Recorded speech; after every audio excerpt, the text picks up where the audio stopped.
नमस्कार दोस्तों, स्वागत है आपका द न्यूज लॉन्चर के इस यूट्यूब मंच पर।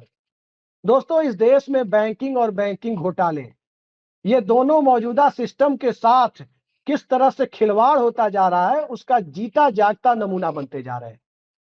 पहले आपने पीएमसी कोऑपरेटिव बैंक का नाम सुना था, वहां ताला लगा, वहां भी आर्थिक गतिविधियां रोकी गई। कई ऐसे व्यवसायियों को भी आपने देखा जो बड़े से बड़े बैंक, पंजाब नेशनल बैंक जैसे बड़े बैंक को चूना लगाते हुए बाहर चले गए। और अब महाराष्ट्र का एक और कोऑपरेटिव बैंक, उसके कामकाज को भी रोक दिया गया है। रिजर्व बैंक ऑफ इंडिया ने उस पर टेम्पररी रोक लगाई है। बैंक का नाम है न्यू इंडिया कोऑपरेटिव बैंक। और इस न्यू इंडिया कोऑपरेटिव बैंक को यदि हम देखें तो कहीं ना कहीं ये सीधा जॉर्ज फर्नांडिस से जुड़ता है। वो जॉर्ज फर्नांडिस जो इस देश में ट्रेड यूनियन की राजनीति से लेकर समाजवादी राजनीति के बादशाह माने जाते थे। बहुत खून पसीने से उन्होंने इसे सींचा था, इस बैंक को बनाया था। आम लोगों के लिए, महाराष्ट्र में निम्न मध्यम वर्गीय लोगों के लिए उनकी बैंकिंग एक्टिविटी, उनकी बचत, उनके जमा, इन सब को सुनिश्चित करना और समय पर पैसे उपलब्ध कराने के लिए एक अच्छा खासा माध्यम हुआ करता था। लेकिन अचानक ऐसा क्या हो गया कि आर्थिक अपराध शाखा ने, इकोनॉमिक ऑफेंस विंग ने इसकी जांच शुरू कर दी और उसके बाद अंततः रिजर्व बैंक ने इसके खातों पर रोक लगा दी, इसके कामकाज पर रोक लगा दी। आम लोग 5 लाख, 10 लाख, 7 लाख इस तरह से छोटी रकम रखने वाले लोगों के लिए अब वहां दुखों का पहाड़ जैसा टूट पड़ा है। कहा जा रहा है कि इसके 90% खाते ऐसे हैं जिसमें कम से कम 5 लाख रुपए। 5 लाख रुपए की आजकल मियाद क्या है, खासकर एक निम्न मध्यम वर्गीय परिवारों में, ये सभी जानते हैं।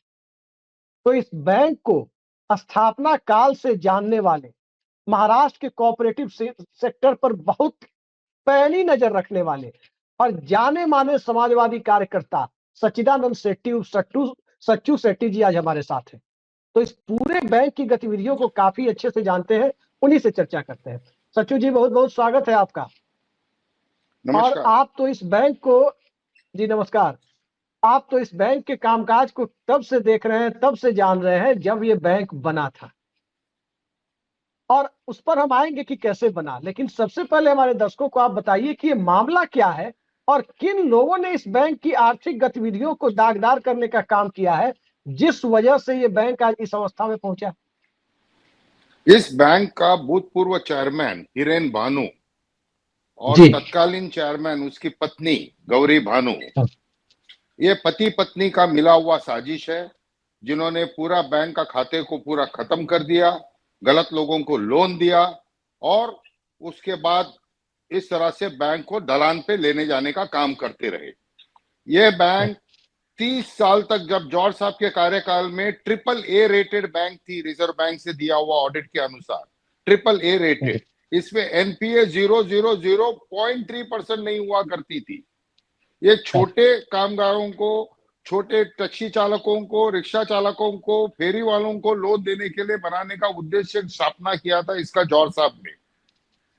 और जैसे वो हाशिए पे चले गए, उसके बाद भूतपूर्व चेयरमैन रंजीत भानु का सुपुत्र उसके अंदर घुस गया वाइस चेयरमैन बन के, और धीरे धीरे उसने अपने चाहते लोगों को अंदर संचालन मंडली में डालकर इस बैंक को पूरी तरह से खोखला करने का काम किया।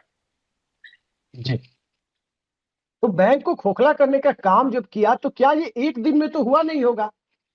और अभी जिस ढंग से एब्रप्टली रोक लगाई गई है, उसका असर जो पड़ रहा है, उसको आप किस तरह देखते हैं? एब्रप्टली इसलिए अभी रोक लगाई गई क्योंकि इसके बाद कोई विकल्प ही नहीं बचा था। वहां पे अभी भी करीब करीब 2,500 करोड़ रुपए का वहां पे डिपॉजिट्स है लोगों का, और जो जो एडवांसेस दिए हैं, हर बार इन एडवांसेस को बाद में वन टाइम सेटलमेंट करके अपने यार मित्रों के साथ में मिलजुल कर और इसको खत्म करने का, यानी दिया हुआ रकम का 40%, 50% के अंदर सेटलमेंट करके वापस ले लेने का काम ये लोग करते आए थे। आरबीआई ऑडिट करते रही, लेकिन आरबीआई का ऑडिटर को इतने दिनों तक इसके अंदर कोई धांधली दिखाई नहीं दी। इससे पहले आरबीआई का अपॉइंटेड जो डायरेक्टर था, उसको भी पॉकेट करने का काम इन लोगों ने कर दिया था। जी, तो आरबीआई द्वारा अपॉइंटमेंट जो डायरेक्टर था, उसको इन लोगों ने पॉकेट किया। सवाल ये उठता है कि उस डायरेक्टर ने क्या किया? 122 करोड़ रुपए की हेराफेरी का आरोप लगा है इस पर। 122 करोड़ रुपए का हेरा फेरी, ये तो पहली बार बैंकिंग इतिहास के अंदर सामने खुल के आया कि अपने ही घर के अंदर डाका मार के बैंक का तिजोरी से पैसा निकाल कर, वो बुक में कभी न मैच करते हुए, बुक में फर्स्ट फिगर्स दिखाकर इस पैसे को साइफन ऑफ करके हवाला के माध्यम से यूरोप में जाके, इंग्लैंड में जाके उसने अपना कोठी खरीदा है, वहां का नागरिक बनाया। अब ये देश छोड़ के वो भागा हुआ है जी। तो देश छोड़ के जब भागा, कहने में जी, हमें कोई संकोच नहीं है इस बात को कहने में कि इसके लिए केवल और केवल एकमात्र इंसान जिम्मेवार है, वो है हिरेन भानु।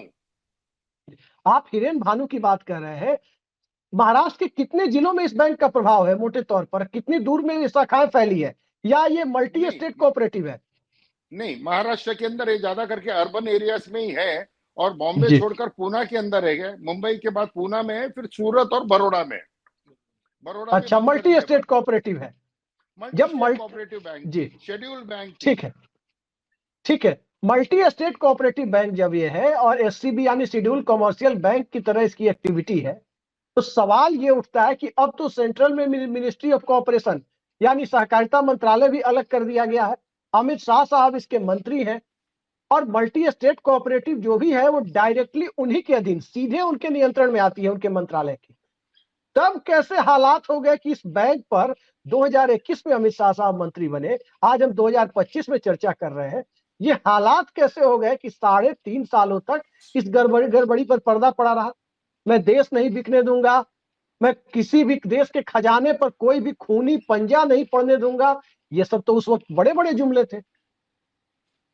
अब हम जुमले वाले मामले में नहीं जाना चाहेंगे, आज के लिए हम यहां तक अपने आप को सीमित रखते हैं कि बैंक के साथ में किस तरह से गबन हुआ। जी, बैंक पहले कोऑपरेटिव मिनिस्ट्री, एग्रीकल्चर मिनिस्ट्री के अंदर हुआ करती थी, जी, केंद्रीय कृषि मंत्रालय के अंदर हुआ करती थी, जिसको लिया गया है होम मिनिस्ट्री के अंदर अभी। लेकिन इसके अंदर अभी क्या सेटअप है, कैसे है, इसके बारे में हमें कोई जानकारी नहीं है, हम इन लोगों से वाकिफ नहीं है। परंतु मुंबई के अंदर, मुंबई में जिस तरह से बैंक चल रही थी और क्या थी उसके अंदर आपत्ति, ये हमको कई यार दोस्त मित्र, संचालक मंडली के कुछ ज्येष्ठ सदस्य थे, वो लोग सब बार बार बताते आ रहे थे कि इस तरह से ये चल रही है, ये चल रही है। तो कुछ लोगों ने आरबीआई को लिखने का भी काम किया इसके विषय में कि यहाँ पे धांधली हो रही है बड़ी पैमाने में। अब बुक्स में दिखाया जाता है लोन्स, उसके बाद लोन्स को एनपीए किया जाता है, एनपीए करके उसको ईआरसी में बेचा जाता है, फिर ईआरसी से खरीदने का काम किया जाता है। कि हर प्रकार का हथकंडे इसके अंदर अपनाया गया, इसके अंदर रखा हुआ लोगों का पैसे को चुराने के लिए। जी, पैसे चुराने के लिए हथकंडे अपनाए गए। लेकिन एक सवाल इसमें बड़ा महत्वपूर्ण हो जाता है। सच्चू जी, ये बताइए कि रंजीत भानु और उनके बेटे जिनका आप जिक्र कर रहे हैं कि ये इसके लिए मुख्य रूप से जिम्मेदार है, इनकी बैंक में एंट्री कैसे हुई और कैसे ये जॉर्ज फर्नांडिस के द्वारा बनाए गए बैंक में प्रभावकारी होते चले गए, पूरा कंट्रोल इनके अंडर में आया, और आज इनको किनका संरक्षण प्राप्त है? इनका पॉलिटिकल एफिलिएशन भी कुछ है क्या? वैसे तो खुल के कोई पॉलिटिकल एफिलिएशन है ही नहीं इन लोगों का। जब जॉर्ज साहब थे तो जॉर्ज साहब के साथ संलग्नित थे, उनके विचारों से नहीं, उनके साथ थे। एक बात कहना आवश्यक है, जिन दिनों में ये बैंक बनी थी, उस दिन से रंजीत भानु जी इसके साथ में जुड़े हुए थे, और जब तक जॉर्ज साहब का निगरानी थी इस बैंक के अंदर किसी तरह की गड़बड़ी नहीं होती थी। और मैं बता रहा हूं आपको, 30 साल, करीब 30-35 साल तक ये AAA रेटेड बैंक थी, AAA rated bank with zero NPA, point दशमलव, कोई रिक्शा वाले ने 25,000 नहीं दिया रहेगा तो वो एनपीए में दिखता होगा। इसके सिवा कभी इसके अंदर किसी प्रकार का एनपीए नहीं होती थी, और छोटे उद्योगों को ही दिया करते थे ये। इसने उनका बेटे को जब से रंजीत भानु ने इंडक्ट किया, वो बेटा बाप को भी किनारे कर पूरा संचालन मंडली को अपने हाथ में लेकर, अपने अपॉइंटीज को रखकर, उनको ब्राइब देकर, उनके साथ में साठगांठ कर ये बैंक को खाली करने का काम किया है। आज जिसको पकड़ा गया है, आज एक जनरल मैनेजर को अरेस्ट किया गया है ईओडब्ल्यू ने, वो केवल कॉन्ड्यूट है, वो कॉन्ड्यूट है। वो पैसे को भी ट्रेस करना जरूरी है। 122 करोड़ रुपया हवा में गायब नहीं हो सकती है। अगर कोई चोर चोरी करता है तो देश के अंदर कहीं तो भी रखता है उस पैसे को। ये मेरा संशय है इसमें संशय नहीं, मेरा खात्री है कि ये सारा पैसे को हवाले के माध्यम से विदेश भेजने का काम हिरेन भानु ने किया है। आपने हिरेन भानु का जिक्र किया, लेकिन सवाल यह है कि हिरेन भानु कहीं ना कहीं बिना सत्ता के संरक्षण के ये होता नहीं है। तो ये जानना बड़ा दिलचस्प हो जाता है कि सत्ता का संरक्षण क्या 14 से 19 के बीच जो भारतीय जनता पार्टी वाली सत्ता थी उनका था, या जो उद्धव ठाकरे की सरकार थी 30-32 महीने की उनका था ज्यादा, या फिर जो बीजेपी के ने पर्दे के पीछे से सहयोग देकर जो शिंदे सरकार बनाई उनका था। ये कहीं ना कहीं तो प्रॉक्सिमिटी इनकी होगी, नजदीकियां होगी, क्योंकि इतना बड़ा गबन कोई सत्ता के संरक्षण के बिना कर नहीं सकता। अब इसके बारे में तो हमें बहुत मालूम नहीं है, परंतु कुछ हवा में बात उड़ रही है कि तत्कालीन जो सरकार है यहाँ पे, उनके कुछ विधायकों से इनका बड़ा घनिष्ठ संबंध है। कौन सी सरकार? जो अभी सरकार है, मौजूदा सरकार है महाराज जी। अच्छा, इसमें और बोर्ड ऑफ डायरेक्टर में किस तरह के लोग भरे पड़े हैं बैंक में?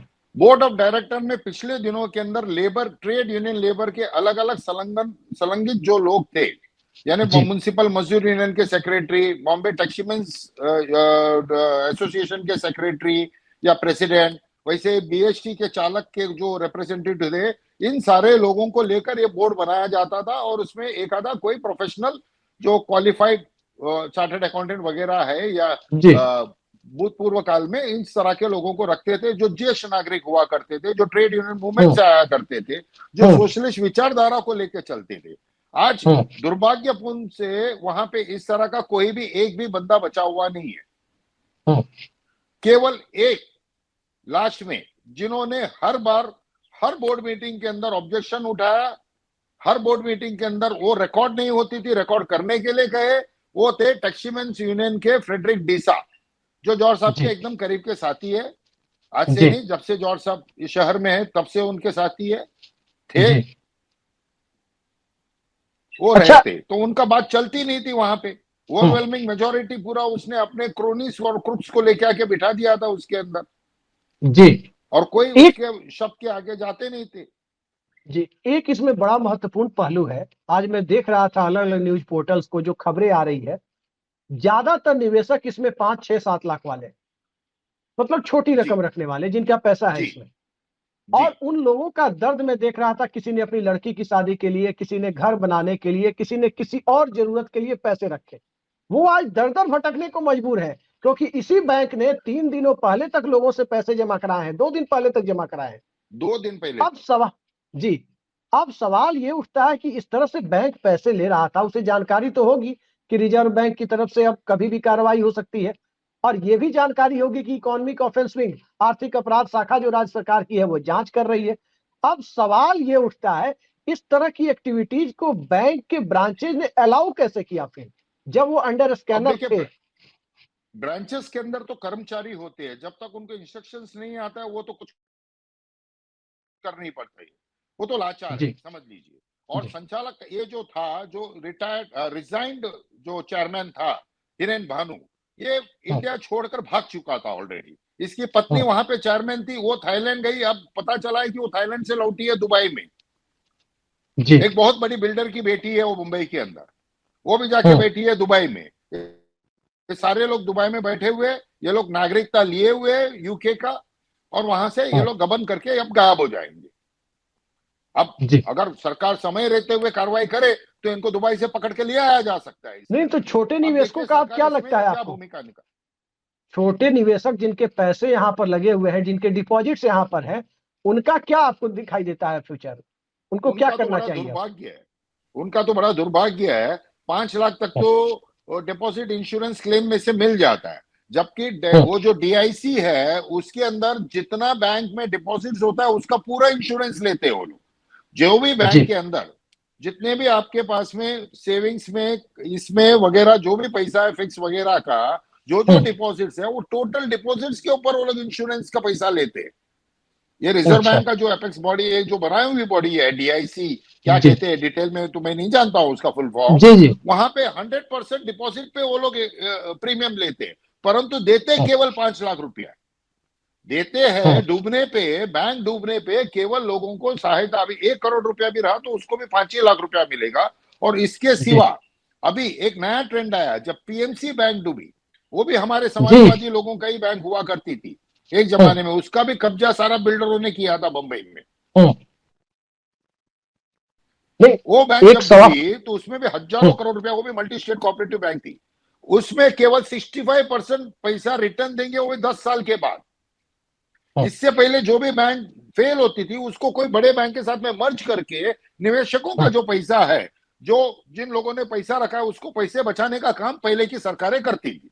अब ये नया ट्रेंड शुरू हुआ है कि इस तरह के बैंक को किसी और को दे दो और जो डिपॉजिटर्स का पैसा है उसको स्लैश करो, उसको over a period of time देने का प्रॉमिस करो, यानी इन्फ्लेशन के आगे वो पैसा बिल्कुल शून्य हो जाता है। मान लीजिए अब लंबे समय में देंगे तो 10 फिर साल बाद मिलेगी जी, आपको 10 साल बाद 10 लाख रुपया मिलेगी, तो उसका क्या मायने रहेगा? वो भी फुल नहीं मिलेगी, इंटरेस्ट नहीं मिलेगा, उसमें भी कटौती होगा, जो चोरी होके गया वो माइनस करके वो पैसा दिया जाएगा। अच्छा सचू जी, आप तो पूरी कोऑपरेटिव के पूरे सिस्टम को महाराष्ट्र में बहुत करीब से देख रहे हैं, क्या कारण है कि महाराष्ट्र की कोऑपरेटिव सोसाइटी, कोऑपरेटिव बैंक जो पूरे देश के लिए मॉडल हुआ करते थे, ग्रामीण और अर्ध शहरी सेमी अर्बन इलाकों की अर्थव्यवस्था का आधार हुआ करते थे, यहां तक कि जो बड़े अर्बन कॉन्ग्लोमेरेट थे मुंबई जैसे, वहां की भी अर्थव्यवस्था का आधार हुआ करते थे बहुत बड़ी जनसंख्या का, अचानक एक के बाद एक पीएमसी, फिर न्यू इंडिया कोऑपरेटिव, हो सकता है इस कड़ी में कोई और एक दो नाम जुड़ जाए आगे, क्या कारण है कि महाराष्ट्र में एक साथ कोऑपरेटिव बैंक कोलैप्स करने लगे?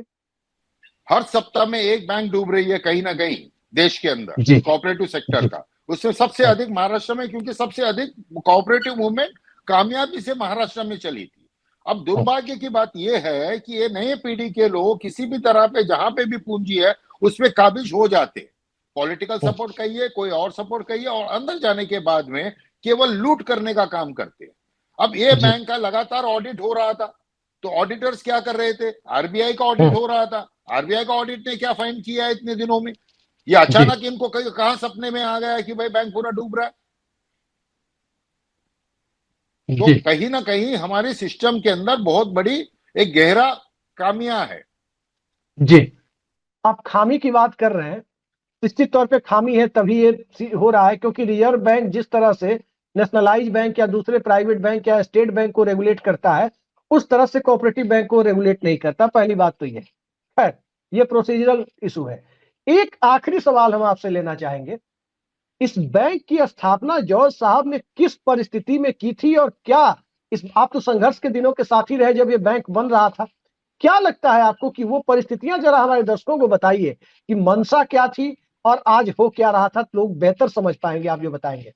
हमारे आंख में आंसू भर आ रहा है जब उन दिनों की बात हम करेंगे। तो इस बैंक बनाने में जॉर्ज साहब का सर फुट के मुंबई के सड़कों में उनका रक्त गिरा हुआ है, उनका खून गिरा हुआ है, पसीने को तो बात छोड़ दीजिए।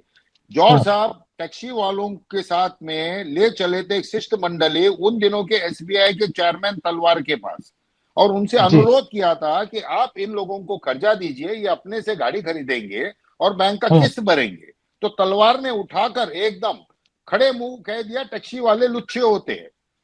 तो इससे तू मैं हो गई, बात बढ़ गई जॉर्ज साहब के साथ। जॉर्ज साहब का एक कॉल पे हजारों लोग उन दिनों में जुड़ जाते थे।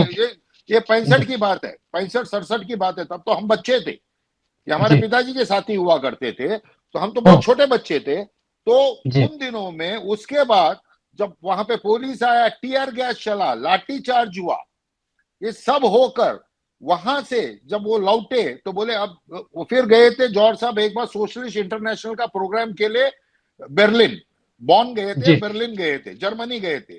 तो जर्मनी में लोगों ने बताया कि जर्मनी का नंबर 2 बैंक है labour bank, German labour bank.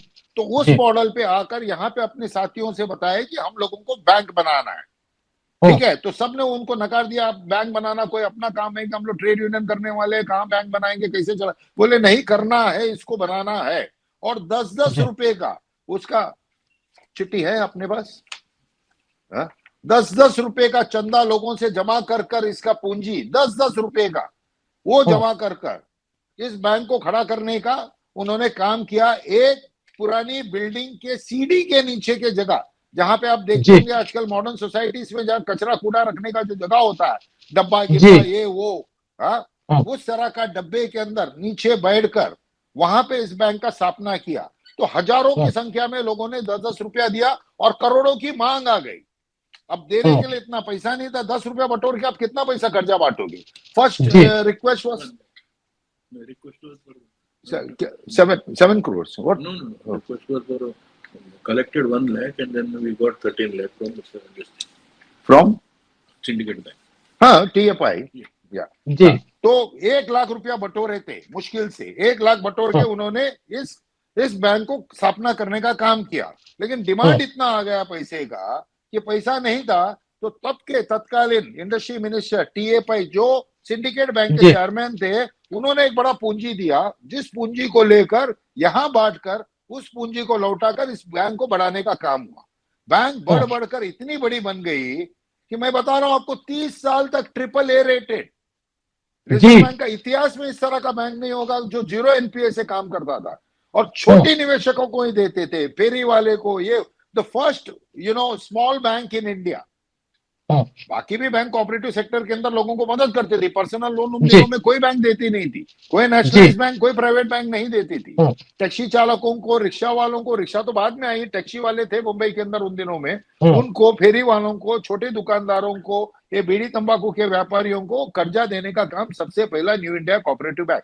तब उन दिनों में इसका नाम the Mumbai labour cooperative bank थी, द लेबर कोऑपरेटिव बैंक जी।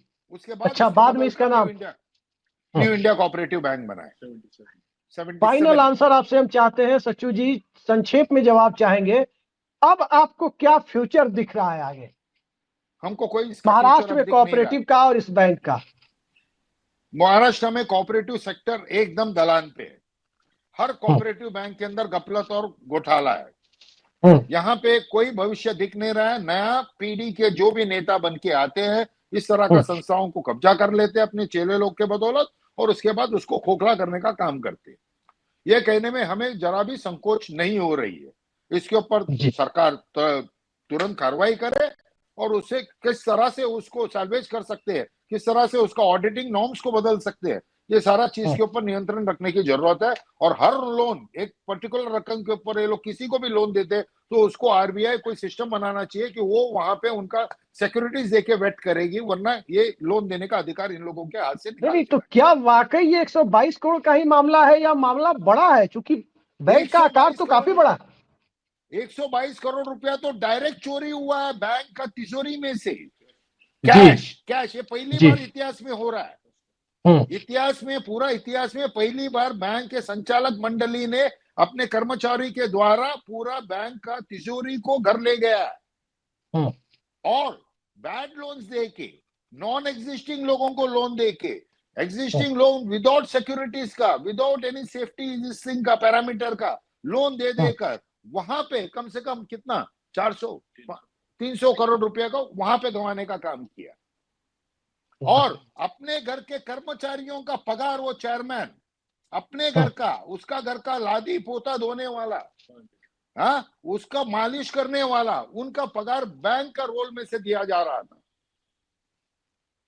तो आपने देखा किस तरह से भारत में कोऑपरेटिव सेक्टर के बैंकों के ऊपर माफिया तंत्र हावी होता जा रहा है। और माफिया तंत्र के हाथ में जब बैंकिंग सिस्टम चला जाएगा तो फिर आप अंदाजा लगा सकते हैं कि इस देश में करेंसी डिवैल्यू होना, आम आदमी की छोटी सेविंग्स का, स्मॉल सेविंग्स है, छोटी बचत, उनका खतरे में पड़ना, और इन सब से आगे जाकर एक अलग तरह का डिस्ट्रेस, एक अलग तरह का मानसिक दबाव एक बहुत बड़ी जनसंख्या और एक समृद्ध राज्य की जनसंख्या के ऊपर यदि पड़ता है तो कहां जाएगा मिडिल क्लास, कहां जाएगा लोअर मिडिल क्लास, और कहां जाएगा BPL और APL के बीच में हमेशा झूलने वाला वो समाज जिसे 5 किलो राशन पर जीवित रहने लायक ही सरकार के द्वारा समझा जा रहा है। अब आगे देखते जाइए जी। उसकी संख्या शायद 80 करोड़ से 120 करोड़ हो जाएगी मुफ्त राशन लेने वालों की, यही परिस्थिति रहा तो 80 करोड़ से 120 करोड़ मुफ्त राशन लेने वाले लोगों की संख्या हो जाएगी, सच्चू जी कह रहे हैं। हो सकता है कि सरकार इसे भी उपलब्धि के तौर पर बताए कि 100 करोड़ लोगों को, 125 करोड़ लोगों को मुफ्त राशन दिया जा रहा है। आगे ये भी देखने को मिल सकता है। अभी और देखते जाइए कि अमृत काल का कितना अमृत आपको पीना है और इस सिस्टम के द्वारा अमृत के नाम पर कितना विष अभी मौजूदा दौर में इस देश के आम लोगों को निम्न मध्यम वर्गीय और गरीब लोगों को पिलाने के लिए सरकार विवश कर रही है। आज की इस बेहद सार्थक चर्चा में और कोऑपरेटिव बैंक, जॉर्ज फर्नांडिस के सपनों का बैंक, आम लोगों का पैसा, इन सब के ऊपर पूरी तरह से इस पूरे खेल को सार्वजनिक करने के लिए सच्चू जी आपने इतनी महत्वपूर्ण चर्चा हमारे साथ की। बहुत बहुत धन्यवाद आपका। नमस्कार।